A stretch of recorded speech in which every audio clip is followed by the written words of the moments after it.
Hello everyone, अनु online arts में आपका स्वागत है। हैप्पी रिपब्लिक डे, गणतंत्र दिवस की हार्दिक शुभकामनाएं आप सभी को। आज हम बहुत ही इम्पोर्टेंट टॉपिक पे बात करने वाले हैं। हम इस देश के नागरिक हैं तो हमें अपने देश के नेशनल फेस्टिवल के बारे में पता होना चाहिए। हम इसे क्यों मनाते हैं और एग्ज़ाम्स के लिए भी ये बहुत ही इम्पोर्टेंट है। तो वीडियो में अंत तक बने रहे। वीडियो अच्छी लगे तो लाइक करें एंड चैनल को सब्सक्राइब करें और शेयर करें वीडियो को। आज हम ये समझेंगे इंडिपेंडेंस डे, रिपब्लिक डे और संविधान दिवस यानी इंडियन कॉन्स्टिट्यूशन डे में क्या अंतर है, क्या डिफरेंसेस है इन तीनों में। ठीक है, 2 महीने लेट क्यों लागू किया गया, बना के उसी समय लागू क्यों नहीं किया गया संविधान को, इसे डिटेल्स में जानेंगे। 15 अगस्त 1947 को हम अंग्रेज़ों से आज़ाद हो गए थे। हालांकि उस टाइम भी हमारे ऊपर फ्रांस और पुर्तगालियों का कब्जा था। यानी पुर्तगाली 1961 में गए थे गोवा को आज़ाद करके, यानी सबसे लास्ट में गोवा को आज़ादी मिली थी। हम 1947 में अंग्रेज़ों से आज़ाद तो हो गए थे, लेकिन हमारे ऊपर किसी का शासन ही नहीं था। यानी 1947 के बाद हमारे ऊपर किसका शासन होता। तो बात ये हुई कि तो हमारे ऊपर शासन कौन करेगा, ये डिसाइड ही नहीं था। यानी हम किसके अंडर में रहेंगे। 15 अगस्त 1947 को हम आज़ाद हो गए थे, इसलिए 15 अगस्त को 15 अगस्त को इंडिपेंडेंस डे के रूप में मनाते हैं। हम लोग को अंग्रेज कहे थे, यानी 1947 से पहले बोले थे वे, हम आप लोग को फाइनली तभी छोड़ के जाएंगे जब आप अपना संविधान बना लेंगे, यानी कॉन्स्टिट्यूशन बना लेंगे तब। तो हम लोगों ने अपना संविधान 1946 से 1949 के बीच में बनाकर तैयार कर लिया। ठीक है, फाइनली बोले तो 26 नवंबर 1949 को हमारा संविधान बनकर तैयार हो गया था। ठीक है, इसीलिए 26 को संविधान दिवस के रूप में हम लोग मनाते हैं। बट उस टाइम इसे लागू नहीं किए थे। 26 नवंबर को सिर्फ खुद को सौंपे थे, इसे एक्सेप्ट किए थे हम लोग संविधान को, बट इसे इनेक्ट नहीं किए थे, लागू नहीं किए थे हम लोग। उसके पीछे रीज़न था क्यों नहीं किए थे, इस पे हम लोग बात करेंगे। लेकिन जब तक ये संविधान हमारे ऊपर लागू नहीं हो जाता, हम ये कैसे कह सकते हैं कि हमारे ऊपर किसका शासन चल रहा है। रियलिटी में अभी हमारे ऊपर किसका शासन है, तो संविधान का शासन है।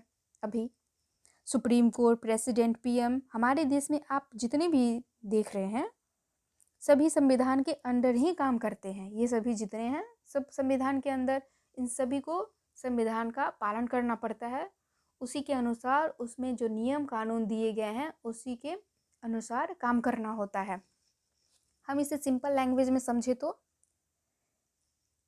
हम सभी के घर में किसका शासन चलता है, आई मीन हम लोग किससे डरते हैं अपने घर में, तो सभी का आंसर होगा पेरेंट्स, यानी मम्मी पापा से। जब कभी हम लोग कोई गलती करते हैं तो ये ज़रूर मन में डर रहता है कि जब हमारे पेरेंट्स को पता चलेगा तो वो हमें डांटेंगे या मारेंगे। सिंपल बात है, सिंपल ये है कि जो जैसी गलती करेगा उसको वैसी ही पनिशमेंट दिया जाएगा। यही सोच के बहुत सारे जो समझदार होते हैं वो ज़्यादा बड़ा गलती नहीं करते हैं। वैसे ही सेम हमारे देश के लिए पेरेंट्स का काम करता है संविधान। हम सभी यानी पूरा भारत देशवासी संविधान के अंदर रहकर काम करते हैं। इसलिए जो संविधान की बातों को, उसके बनाए कानूनों को या नियमों को नहीं मानता है तो उसे उसकी गलती के अनुसार ही पनिश किया जाता है। जो जैसी गलती करेगा उसको वैसी ही सजा मिलेगी। ठीक है, इतना समझ गए होंगे आप लोग। जैसे हमारे पेरेंट्स के कुछ रूल होते हैं बच्चों के लिए, वैसे ही हमारे संविधान में हम सभी देशवासियों के लिए कुछ नियम कानून बनाए गए हैं जिसका हम पालन करते हैं, हम सभी पालन करते हैं उसका। अब हम आगे बात करते हैं। हमारा संविधान 26 नवंबर 1949 को ही बनकर तैयार हो गया। था लेकिन लागू नहीं हुआ था। 2 महीने बाद यानी 26 जनवरी 1959 को लागू किया गया था। जिस दिन संविधान लागू हुआ उसी दिन को हम लोग रिपब्लिक डे मनाते हैं।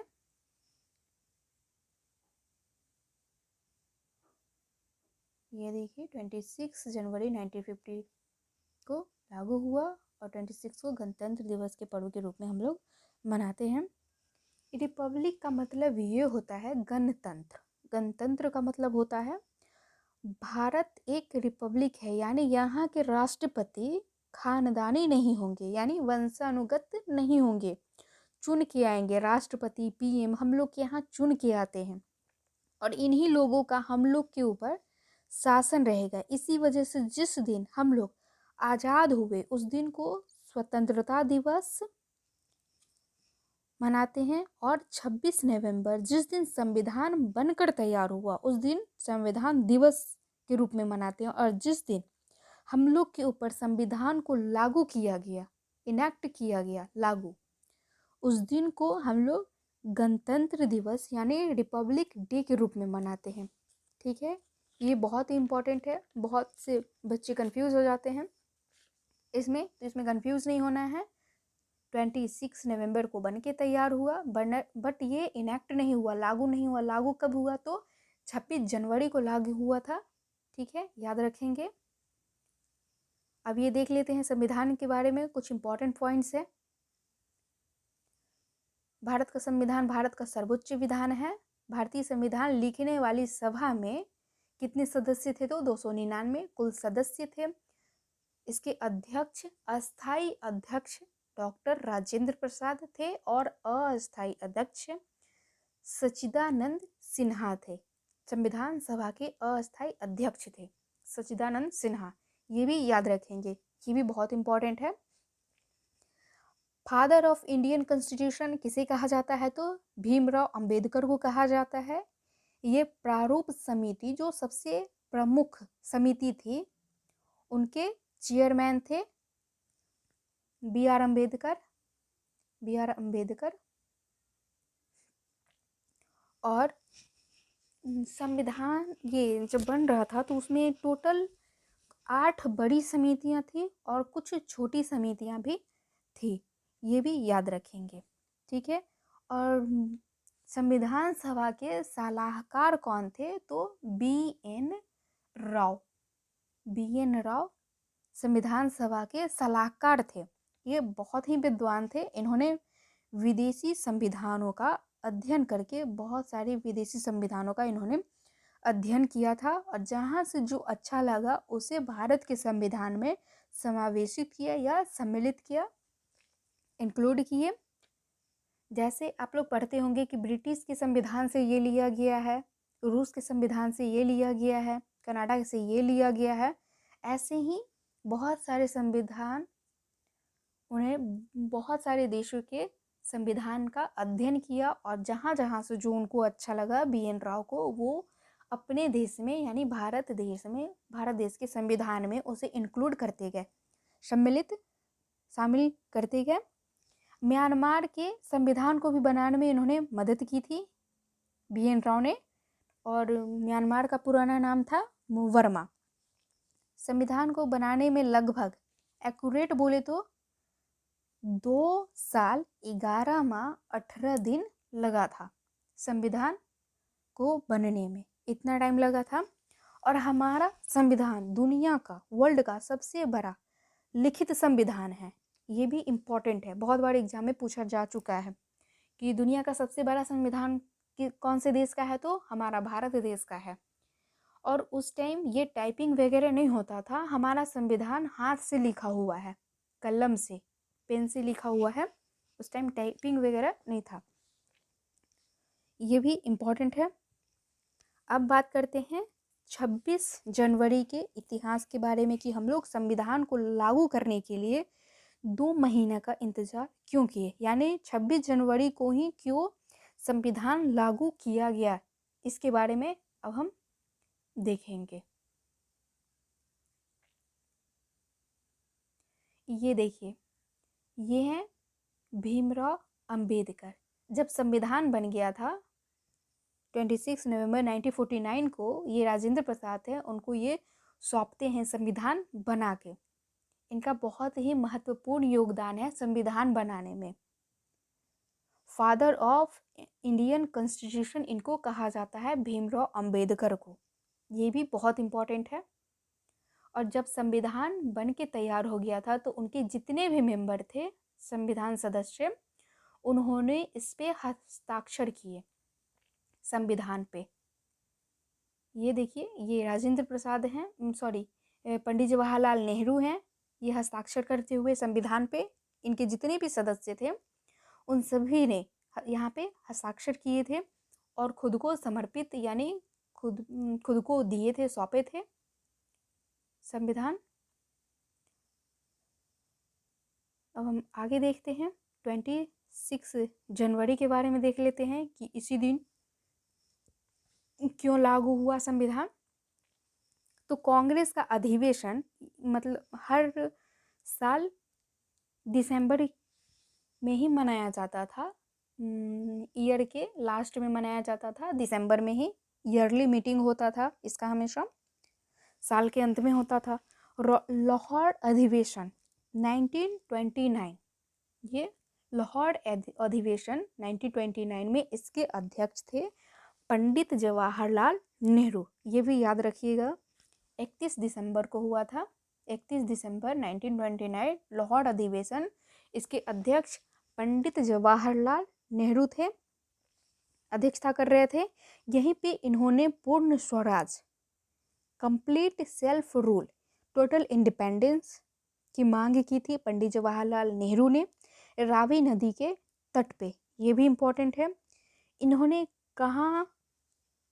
कहा 1930 के 26 जनवरी को हम झंडा फहराएंगे, मतलब झंडा फहरा देंगे, ठीक है, चाहे अंग्रेज आज़ादी दे या ना दे, लेकिन हम झंडा फहरा देंगे,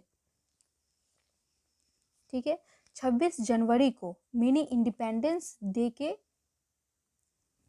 मतलब मिनी इंडिपेंडेंस डे भी इसको कहते हैं 26 जनवरी को। और 26 जनवरी 1930 से ही हम लोग स्वाधीनता दिवस के रूप में मनाते हैं। जब पंडित जवाहरलाल नेहरू ने फर्स्ट टाइम 26 जनवरी 1930 को झंडा फहराया था, तो हम लोग ने उसी दिन से स्वाधीनता दिवस, इस दिन को स्वाधीनता दिवस के रूप में मनाना स्टार्ट कर दिया था, ठीक है। और पंडित जवाहरलाल नेहरू ने कहा था हर वर्ष इसे मनाया जाएगा। 1930 से ही हर साल 26 जनवरी को स्वाधीनता दिवस के रूप में मनाया जाने लगा। इसे याद रखेंगे। हालांकि 1947 में देश आज़ाद हो गया था, फिर भी 26 जनवरी 1949 को स्वाधीनता दिवस मनाया गया था। 26 जनवरी 1949 को भी स्वाधीनता दिवस मनाया गया था। स्वाधीनता का मतलब क्या होता है? मतलब हम लोग किसी के अधीन नहीं हैं, खुद में, यानी खुद के अधीन हैं, स्वयं के अधीन हैं, दूसरे के अधीन नहीं हैं हम लोग। जैसे कि ब्रिटेन हमारे ऊपर रूल कर रहे थे, तो अब हम उनके अधीन नहीं हैं, ऐसा हम लोग मानने लगे, ठीक है। और इसलिए 26 जनवरी को हम लोग स्वाधीनता दिवस के रूप में मनाते थे। ये बात आप लोग समझ गए होंगे। आज जब ये संविधान बन के तैयार हुआ 1949 में, उससे पहले 26 जनवरी को भी हम लोग ये स्वाधीनता दिवस के रूप में मना चुके थे 26 जनवरी को। तो संविधान बन के 26 नवंबर को ही तैयार हो गया। अब यहाँ पे संविधान को लागू करने में थोड़ी प्रॉब्लम हो गई, क्योंकि स्वाधीनता का मतलब है, जो अभी बताएं, खुद के अधीन, जो 26 जनवरी को हम लोग मनाते थे। लेकिन जब संविधान को लागू करेंगे तो हम संविधान के अधीन हो जाएंगे, यानी हम संविधान के अंदर है। अगर हम 26 नवंबर 1949 को संविधान लागू करेंगे तो हमें 26 जनवरी को छोड़ना पड़ेगा, मतलब जिसे हम हर साल ये पर्व के रूप में मनाते थे उसे हमें छोड़ना पड़ेगा। जो पिछले 20 सालों से हम लोग इसे त्योहार के रूप में मनाते आ रहे थे, 1930 से जोड़ लीजिए और 49 लगभग 20 साल तो हो ही गए ना। तो 20 साल से हम इसे त्योहार के रूप में मनाते आ रहे थे।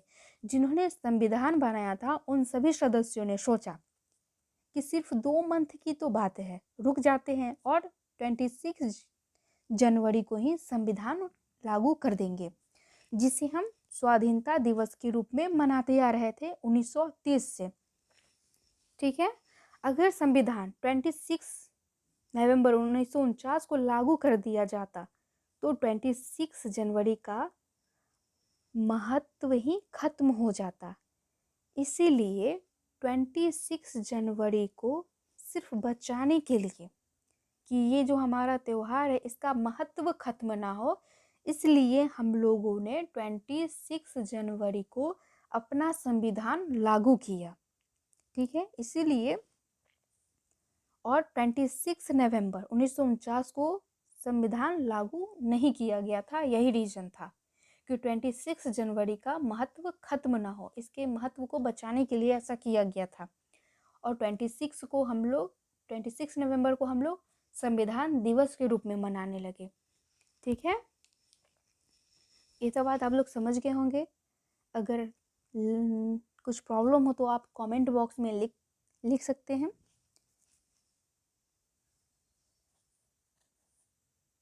अब बात करते हैं 26 जनवरी को राष्ट्रपति झंडा फहराते हैं। इस बार हमारी राष्ट्रपति अभी हैं द्रौपदी मुर्मू। ठीक है, ये हमारा प्रीएम्बल है, इसे आप देख लेंगे एक बार, बहुत ही इम्पोर्टेंट है। ये कभी कभी किसी एग्ज़ाम में एक लाइन भी पूछ देता है, उसके आगे का पूछ देता है कि जैसे ये है हम भारत के लोग, भारत को एक पूर्ण प्रभुत्व संपन्न, इसके आगे का लाइन पूछ देगा कि आगे का क्या है, इस टाइप से भी पूछा जाता है। तो इस दिन देख लेते हैं 26 जनवरी को राष्ट्रपति झंडा फहराते हैं। अभी हमारी राष्ट्रपति द्रौपदी मुर्मू हैं। इस दिन राजपथ पर परेड होता है। अब राजपथ का नाम बदलकर कर्तव्य पथ कर दिया गया है। ठीक है, इस दिन हथियारों को ज़्यादातर प्रदर्शित किया जाता है। एक तरह से कह सकते हैं शक्ति का प्रदर्शन करते हैं हम लोग। जितने मिसाइल, तोप और भी बहुत से हथियार हैं जो रहते हैं, उन सभी का हम लोग प्रदर्शन करते हैं। मुख्य अतिथि के तौर पे भी बुलाए जाते हैं। जो इस बार हमारे देश के मुख्य अतिथि हैं मिस्र के प्रेसिडेंट है अब्देल फतेह, जो हमारे करीबी देश हैं, जो हमारे मित्र हैं, उन्हीं को मुख्य अतिथि के रूप में हम लोग बुलाते हैं। ठीक है,